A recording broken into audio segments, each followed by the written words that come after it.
Good morning. I'm so grateful we can be together again today. I look forward to our being together each Lord's Day. Last Sunday was such a special Sunday as we were able to have the time with the seniors. I appreciated so much our being able to honor our seniors and to give each of them a copy of God's Word. It was different because it was not on Sunday as we've done it for years, but it was very meaningful, and I'm so thankful we were able to do that. Also, I want to thank you again so sincerely for your incredible faithfulness in giving. It's been overwhelming to me to see how faithful you've been.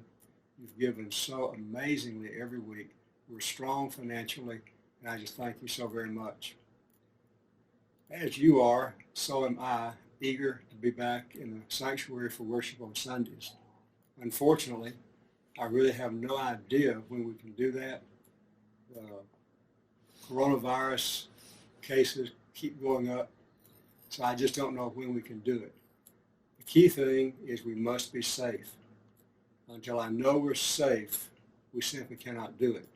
In the meantime, I'm so thankful that Alan and Amy White are gracious to video the messages each week, and so our Sunday school classes are staying in touch with each other.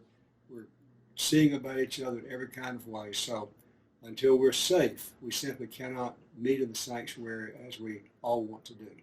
Will you bow with me now, please, in prayer?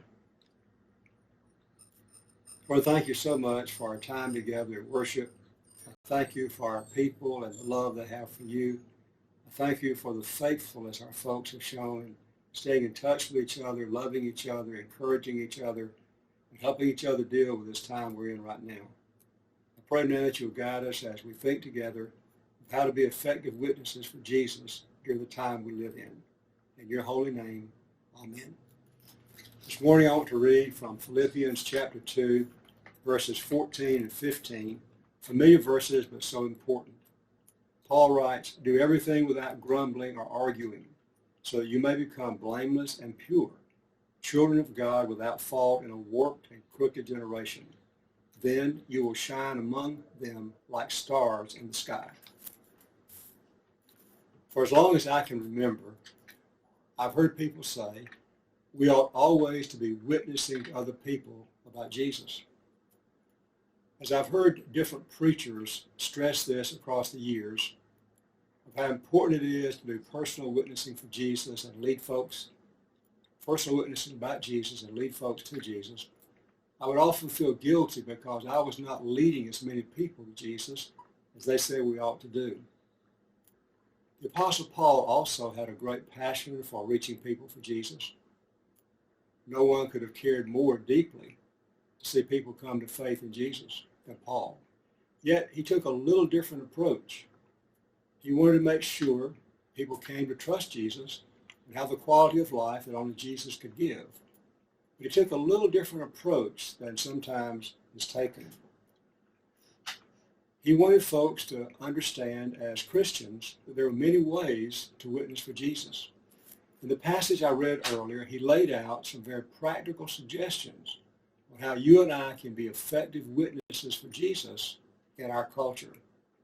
I'm confident that each one of us wants to be an effective witness for Jesus.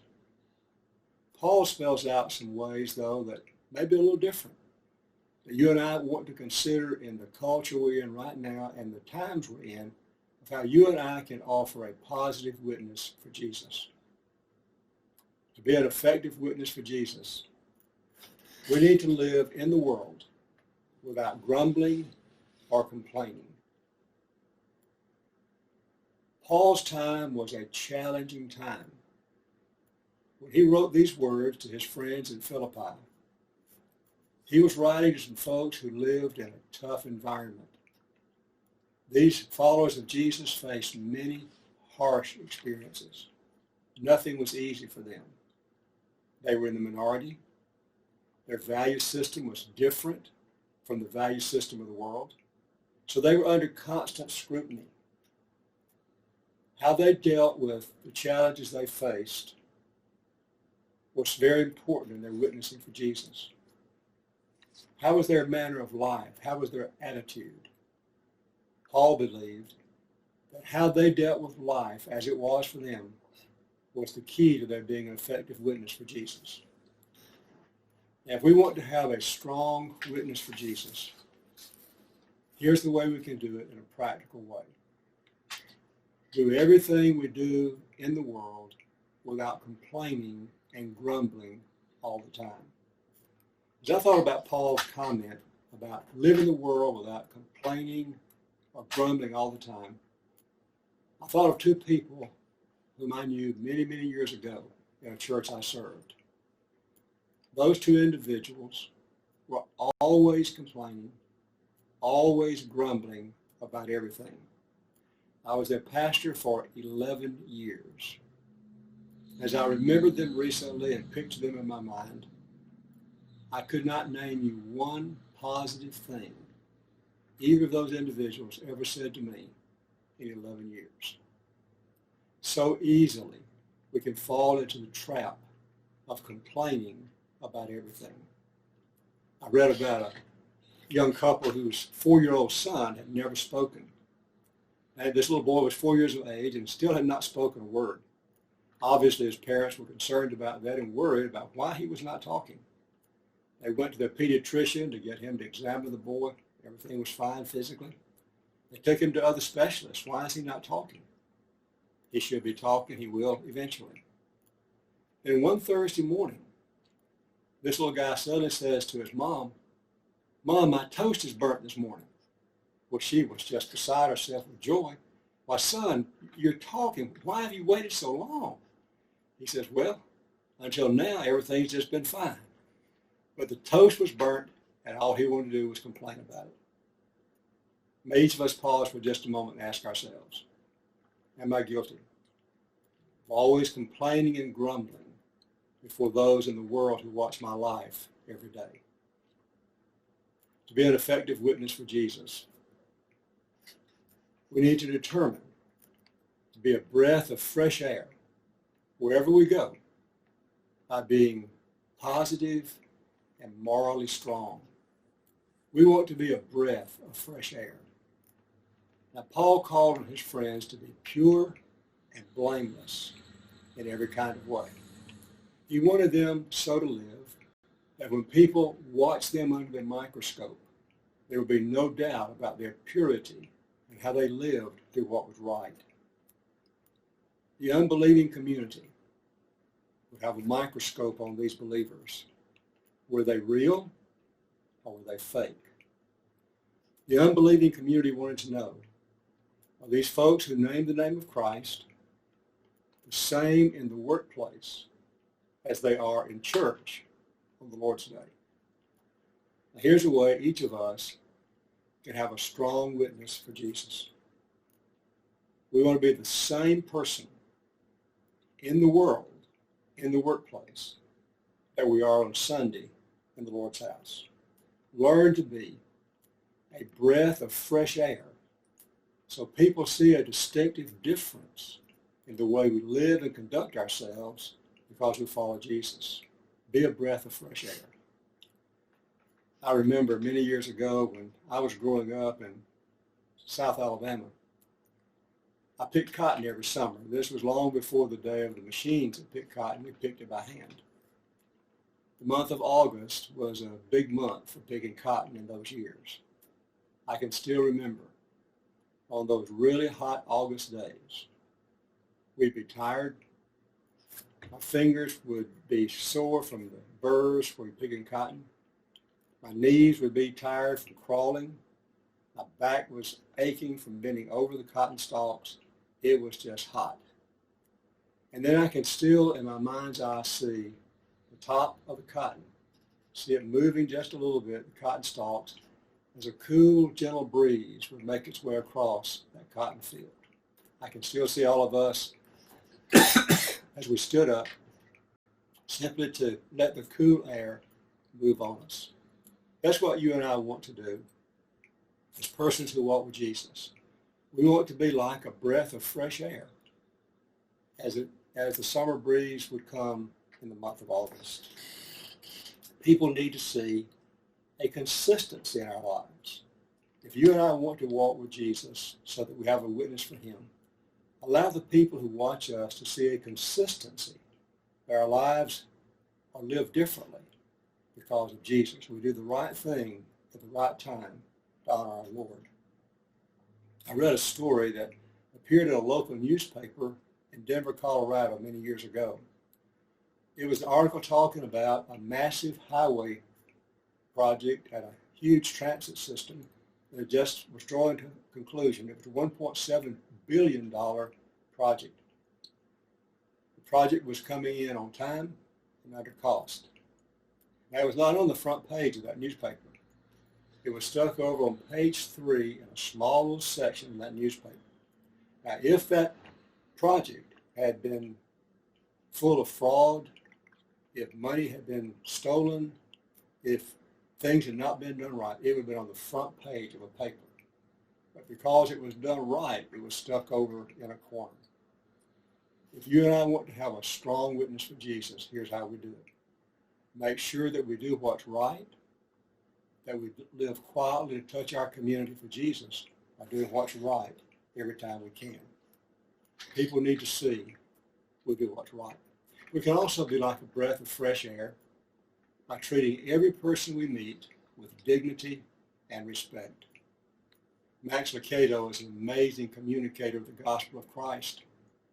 He shares how he was doing a half Ironman triathlon once, where he had just finished 1.2 miles of swimming, 56 miles of riding a bicycle, and he was getting ready to run the 13.1 miles of the race.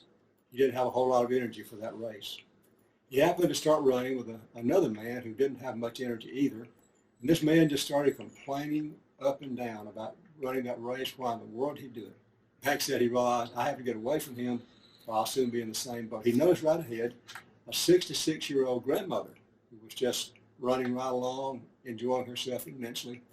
He caught up with her and they began to talk, and this lady was amazing. She said to him, now you're going to finish this? It's hot, but it's not raining. You just take one step at a time, make sure you stay hydrated, you'll just be fine. Max said he kept up with her for a while till his heart settled down. His legs began to ache trying to keep up with a 66-year-old lady. So he finally slowed down, and she just ran right ahead, waved at him, said, have a good run. And Max said, my goodness, what a breath of fresh air that lady was to help me along the way. That's the way we offer a witness for Jesus. Make sure we offer a breath of fresh air for anybody we meet. Then to be a strong witness for Jesus, we want to set a solid example of Jesus' kind of life. Paul called his friends to shine like stars in a dark world. Christians in the first century lived in a dark world. It was not easy. The world desperately needed the bright light of Jesus. So Paul called on his friends to offer their witness of being like stars in a dark night. To know Jesus is to be able to love God with all that we are, and to be able to give ourselves away to others with no strings attached, because we want to shine like stars in a dark night. We're facing harsh times. With all that's taken place in our nation the last several days, with the COVID-19 crisis we've been in now for several weeks, things are tough. It's a dark time. How desperately you and I want to offer a witness for Jesus by shining like stars in a dark night so people can see the difference Jesus makes as we learn to love folks and give ourselves to them quietly and gently with no strings attached. A man by the name of Carl Holmes was getting ready to have a meal in his favorite restaurant. It was a quiet kind of day, a little overcast outside.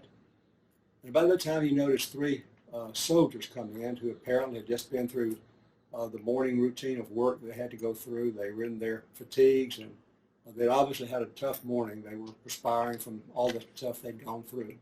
They came in and sat down, and right after they sat down, Carl noticed that an employee of the restaurant brought over to them a dish of wonderful, fresh, hot cookies. He simply said to these guys, a lady wanted you to have these to say thank you. She wanted them to feel the love that she had for what they had done. So I ask you a simple question. Do you want to have a strong witness for Jesus? Do you want to shine like a star in a bright, shine like a star in a dark night? Very simple. Look around. Find someone around you who needs the touch of kindness and love. Do something gentle and quiet for them. It enables them to know they're loved and cared for. In that way, you will shine like a star in a dark night. Will you bow with me in prayer? Father, thank you so much for your holy word. There's no doubt each of us wants to be a strong and effective witness for you. Our day is a tough day. There are challenges all around us that are so much bigger than we are. The world needs Jesus. The world needs to see the difference Jesus makes. So Father, help each of us in whatever setting we might be in to live without complaining and grumbling, to be a breath of fresh air so life is made better because we've been there. And for people to see the difference Jesus makes in the way he teaches us to love and give ourselves away with no strings attached. In your holy name, amen.